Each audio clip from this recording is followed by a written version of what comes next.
दोस्तों आज हम आप लोग को दिखाने वाले हैं भोजपुरी फिल्म इंडस्ट्री का तड़कता धड़कता लवंडा डांस।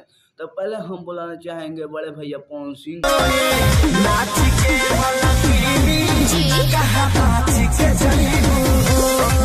पवन सिंह के अपार सफलता लवंडा डांस के बाद अब हम बुलाना चाहते हैं प्रदीप पांडे चिंटू को।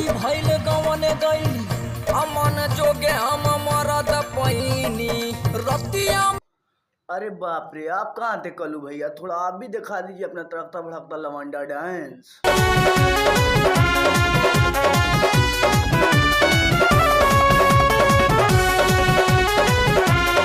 उसके बाद हम बुलाना चाहेंगे जुगली स्टार निरहुआ को।